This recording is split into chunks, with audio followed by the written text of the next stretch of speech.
Alien সংক্রান্ত সব file প্রকাশের নির্দেশ দিলেন ট্রাম্প। কারাবন্দী ইমরান খানকে দুবার সমঝোতার প্রস্তাব দেয় পাকিস্তান সরকার। ট্রাম্পের আল্টিমেটামের কড়া জবাব দিল ইরান। যুক্তরাষ্ট্র থেকে মুখ ফিরিয়ে চীনের দিকে ঝুঁকছে পশ্চিমা নেতারা। ছাড়া পেলেন প্রিন্স অ্যান্ড্রু। মহাকাশের অশনাক্ত উড়ন্ত বস্তু ইউএফও ও ভিনগ্রহের প্রাণী বা এলিয়েন সংক্রান্ত দীর্ঘদিনের গোপন সরকারি নথি প্রকাশের নির্দেশ দিয়েছেন যুক্তরাষ্ট্রের প্রেসিডেন্ট ডোনাল্ড ট্রাম্প। বৃহস্পতিবার রাতে নিজের সামাজিক যোগাযোগ মাধ্যম ট্রুথ সোশ্যাল-এ দেওয়া এক পোস্টে তিনি প্রতিরক্ষা দপ্তর সহ সংশ্লিষ্ট সব ফেডারেল সংস্থাকে ইউএপি ও এলিয়েন বিষয়ে সংরক্ষিত তথ্য শনাক্ত করে তা প্রকাশের প্রক্রিয়া শুরু করার নির্দেশ দেন। ট্রাম্প বলেন, জনগণের ব্যাপক আগ্রহের বিষয়টি বিবেচনায় নিয়েই তিনি এসব স্টিল কিন্তু গুরুত্বপূর্ণ তথ্য জনসমক্ষে আনার সিদ্ধান্ত নিয়েছেন। বিশ্লেষকদের মতে ট্রাম্পের এই ঘোষণাটি সাবেক প্রেসিডেন্ট বারাক ওবামার সাম্প্রতিক মন্তব্যের প্রেক্ষাপটে এসেছে। সম্প্রতি এক পডকাস্ট সাক্ষাৎকারে ওবামা বলেন, এলিয়েন বা ভিন গ্রহের প্রাণের অস্তিত্ব সম্ভাবনার বাইরে নয়, যদিও তিনি ব্যক্তিগতভাবে এমন কিছু দেখেননি এবং যুক্তরাষ্ট্রের কোনো গোপন স্থাপনায় এলিয়েন রাখা হয়নি। কারাবন্দী পাকিস্তানের সাবেক প্রধানমন্ত্রী ও পাকিস্তান তেহরিক-ই-ইনসাফের পিটিআই প্রতিষ্ঠাতা ইমরান খান এর সঙ্গে সমঝোতা করতে চেয়েছিল পাকিস্তান সরকার। এমন দাবি করেছেন দেশটির প্রধানমন্ত্রী শাহবাজ শরীফ এর ঘনিষ্ঠ রাজনৈতিক উপদেষ্টা রানা সানাউল্লাহ। বুধবার 18 ফেব্রুয়ারি এক অনুষ্ঠানে সানাউল্লাহ বলেন, ইমরান খানের কাছে দুবার সমঝোতার প্রস্তাব পাঠানো হয়েছিল, তবে ইমরান খান সেই প্রস্তাবে সম্মত হননি এবং উভয়বারই প্রস্তাব ফিরিয়ে দিয়েছেন। সানাউল্লাহর এই বক্তব্য পাকিস্তানের রাজনৈতিক অঙ্গনে নতুন বিতর্কের সৃষ্টি করেছে এবং সরকারকে অস্বস্তিকর অবস্থায় ফেলেছে।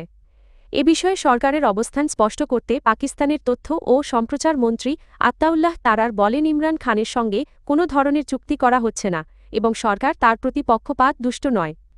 তিনি জানান, আইনের আওতায় থেকেই সরকার চলবে এবং এ বিষয়ে কোনো গোপন সমঝোতার প্রশ্ন নেই। সামরিক আগ্রাসনের শিকার হলে মধ্যপ্রাচ্যে শত্রুদের ঘাঁটি ও অবকাঠামো লক্ষ্যবস্তু করা হবে বলে সতর্ক করেছে ইরান। পরমাণু চুক্তি নিয়ে সময়সীমা বেঁধে দেওয়ার প্রেক্ষাপটে যুক্তরাষ্ট্রের প্রতি এ হুঁশিয়ারি দিয়েছে তেহরান। বৃহস্পতিবার 19 ফেব্রুয়ারি জাতিসংঘে নিযুক্ত ইরানের স্থায়ী প্রতিনিধি জাতিসংঘ মহাসচিব আন্তোনিও গুতেরেসকে লেখা এক চিঠিতে জানায়, ইরান যুদ্ধ চায় না, তবে মার্কিন প্রেসিডেন্ট ডোনাল্ড ট্রাম্পের বক্তব্য সামরিক আগ্রাসনের বাস্তব ঝুঁকির ইঙ্গিত দিচ্ছে। চিঠিতে বলা হয়, ইরানের ওপর কোনো সামরিক হামলা হলে দেশটি সিদ্ধান্তমূলক ও আত্মরক্ষামূলক জবাব দেবে।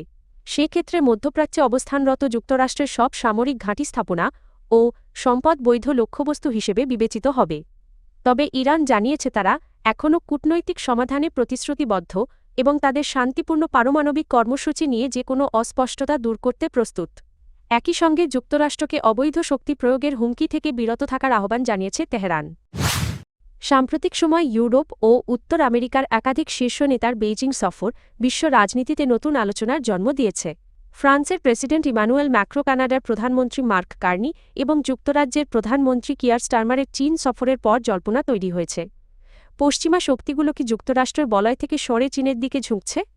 এই জল্পনা আরও ঘনীভূত হয়েছে চলতি মাসের শেষ দিকে জার্মান চ্যান্সেলর ফ্রিডরিখ মার্জ এর সম্ভাব্য বেইজিং সফরের খবরে। তবে বিশ্লেষকদের মতে এটি কোনো নতুন ভূরাজনৈতিক মেরুকরণ নয়, বরং এটি একটি বাস্তবভিত্তিক অর্থনৈতিক কৌশল, যাকে তারা বলছেন ক্যালকুলেটেড হিপোক্রেসি।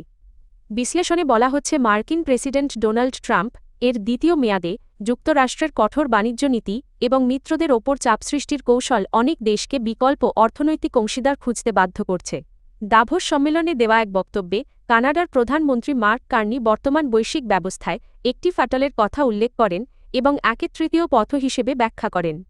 এই তৃতীয় পথের মূল লক্ষ্য হল যুক্তরাষ্ট্রের সঙ্গে নিরাপত্তা ও প্রতিরক্ষা নির্ভরতা বজায় রেখে চীনের সঙ্গে বাণিজ্য ও বিনিয়োগ সম্পর্ক জোরদার করা, বিশেষ করে জ্বালানি নিরাপত্তা ও সরবরাহ শৃঙ্খলে কৌশলগত স্বায়ত্তশাসন নিশ্চিত করাই এসব দেশের অগ্রাধিকার।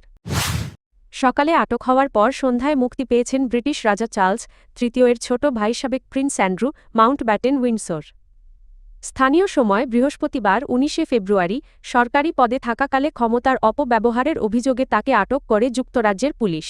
তবে কয়েক ঘণ্টা জিজ্ঞাসাবাদের পর সন্ধ্যায় তাকে মুক্তি দেওয়া হয়। নরফোকের একটি পুলিশ স্টেশন থেকে বের হওয়ার সময় ব্রিটিশ গণমাধ্যমে প্রকাশিত ছবিতে অ্যান্ড্রুকে গাড়ির পাশে দাঁড়িয়ে থাকতে দেখা যায়। কুখ্যাত যৌন অপরাধী জেফ্রি অ্যাপস্টেইনের সঙ্গে সম্পর্কের অভিযোগে গত কয়েক মাস ধরেই তীব্র সমালোচনার মুখে ছিলেন সাবেক এই রাজপুত্র। এসব অভিযোগের পরিপ্রেক্ষিতে এর আগে তার প্রিন্স উপাধি ও রাজকীয় সম্মাননা প্রত্যাহার করেন রাজা চার্লস তৃতীয়। টেমস ভ্যালি পুলিশ জানিয়েছে, এপস্টেইনের মাধ্যমে এক নারীকে যুক্তরাজ্যে পাচার করে অ্যান্ড্রুর সঙ্গে যৌন সম্পর্কে জড়ানোর অভিযোগ তদন্তাধীন রয়েছে। অ্যান্ড্রু সব অভিযোগ অস্বীকার করেছেন, তবে পুলিশ বলছে বিষয়টি নিয়ে তদন্ত চলমান রয়েছে।